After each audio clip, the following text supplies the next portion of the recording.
V S എന്ന സമരനായകൻ നമ്മെ വിട്ട് പിരിഞ്ഞിട്ടിപ്പോൾ ഒരു വർഷമായിരിക്കുകയാണ്. വി എസിൻ്റെ വേലിക്കകത്ത് വീടാണിത്. ഈ വേലിക്കകത്ത് വീടിൽ പലതവണ നമ്മളിവിടെ എത്തുമ്പോഴും വി എസ് ഇവിടെ വരികയും വി എസിൻ്റെ സുഹൃത്തുക്കളെ കാണുകയും വി എസ് വിശ്രമിക്കുകയും ഉച്ചഭക്ഷണത്തിന് മുമ്പ് അദ്ദേഹം ഒരു മണിക്കൂറോളം ഇവിടെ വന്ന് വിശ്രമിക്കാറുണ്ട്. ആ സമയത്താണ് പുന്നപ്രയിലുള്ളവരും അല്ലെ വി എസിൻ്റെ സുഹൃത്തുക്കളും ബന്ധുക്കളും ഒക്കെ തന്നെ അദ്ദേഹത്തെ കാണാൻ എത്തുന്നത്. ഇപ്പോൾ ആ സ്ഥാനത്ത് അദ്ദേഹത്തിൻ്റെ ഒരു അർത്ഥകായ പ്രതിമയാണ് ഇവിടെ ഇപ്പോൾ ഉള്ളത്. അത് നമ്മുടെ ശില്പി ഉണ്ണി കാനായിയാണത് രൂപകൽപ്പന ചെയ്തിരിക്കുന്നത്. വളരെ കുറഞ്ഞ സമയം കൊണ്ടാണെന്ന് തോന്നുന്നില്ല ഇത് രൂപകൽപ്പന ചെയ്തത്. കാര്യം പക്ഷേ ഈ വി എസിൻ്റെ ഒരു ശില്പം എന്ന് പറയുമ്പോൾ നമ്മളതിൽ വളരെ ശ്രദ്ധ ചെലുത്തണം. കാര്യം കുട്ടികളുടെ മനസ്സിൽ വരെ ഉള്ള ഒരു ചിത്രമാണത്.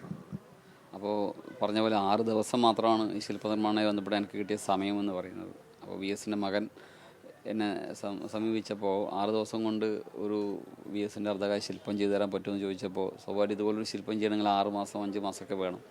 അപ്പോൾ എന്താ പറയുക, പിന്നെ അദ്ദേഹത്തിൻ്റെ ആഗ്രഹം. അപ്പോൾ ഞാൻ ശ്രമിച്ചു. അപ്പോൾ ആദ്യം കളിമണ്ണിൽ ഈ രൂപം ഉണ്ടാക്കി പയ്യന്നൂരിൽ കാനായിലെ പണിപ്പൂരിൽ വെച്ചാണ് ഇത് ചെയ്തത്. അന്ന് 2 ദിവസം മുന്നേ വി എസിൻ്റെ മകൻ അരുൺകുമാർ എൻ്റെ പണിപ്പൂരിലെത്തി ഈ ശില്പം വിലയിരുത്തി. അപ്പോൾ അദ്ദേഹത്തിന് ഇഷ്ടപ്പെട്ടു. വളരെ സന്തോഷത്തോടു കൂടി അദ്ദേഹം ചോദിച്ചു, വി എസിൻ്റെ 1-ാം ചരമദിനമായ ജൂലൈ 21-ന് ഈ ശില്പം നമുക്ക് പൂർത്തിയാക്കാൻ പറ്റുമോ?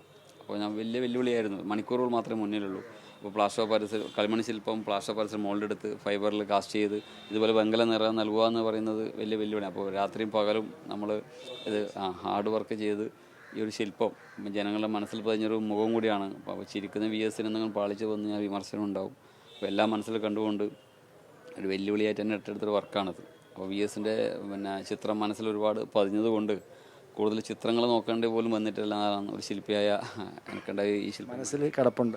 മനസ്സിൽ കിടപ്പുണ്ട്. അതൊരു ഈ വർക്കിനും ഗുണം ചെയ്തിട്ടുണ്ട്. പിന്നെ വി എസ് ഇത് ചിത്രം നിർമ്മിച്ചുകൊണ്ടിരിക്കുമ്പം കണ്ടിട്ട് പലരും അഭിപ്രായങ്ങൾ പറഞ്ഞിട്ടുണ്ടാവും. തീർച്ചയായിട്ടും ഇത് എൻ്റെ വീട്ടിൽ ഇത് പെയിൻ്റ് അടിച്ച് പുറത്ത് വെക്കുമ്പോൾ തന്നെ എൻ്റെ നാട്ടിൽ ഒരുപാട് ആൾക്കാർ, അതും പ്രായമായവരും ചെറുപ്പക്കാരൊക്കെ വന്ന് ഒരുപാട് സെൽഫി എടുത്ത് പോകുന്നതൊക്കെ ഒരുപാട് ശില്പങ്ങൾ ഞാൻ ചെയ്തിട്ടുണ്ട് ഇതുപോലെ ചരിത്ര പുരുഷന്മാരുടെ. പക്ഷേ വി എസിൻ്റെ ചെയ്ത് അറിഞ്ഞപ്പോൾ ഒരുപാട് ആൾക്കാർ അറിഞ്ഞ് എൻ്റെ വീട്ടിലേക്ക് വന്ന് ഈ ശില്പം കൊണ്ടുപോകുന്നത് വരെ, വണ്ടിയിൽ കയറ്റുന്നത് വരെ ഒരുപാട് ആൾക്കാർ വന്ന് ഫോട്ടോ എടുക്കുന്നതൊക്കെ പിന്നെ എന്താ പറയുക, ഒരു അത്ഭുതത്തോടു കൂടിയാണ് ഞാൻ. ഇപ്പോൾ ഇത് നിങ്ങൾക്ക് ശരിക്കും ഇത് ആർക്കും അങ്ങനെ ലഭിക്കാത്ത ഒരു അവസരമാണ്. വി എസിൻ്റെ ഒരു പ്രതിമ അതിവിടെ വെക്കുന്ന, വി എസിൻ്റെ വേലിക്കകത്ത് വീട്ടിൽ വെക്കുന്ന, നിർമ്മിക്കുക എന്ന് പറയുന്നത്.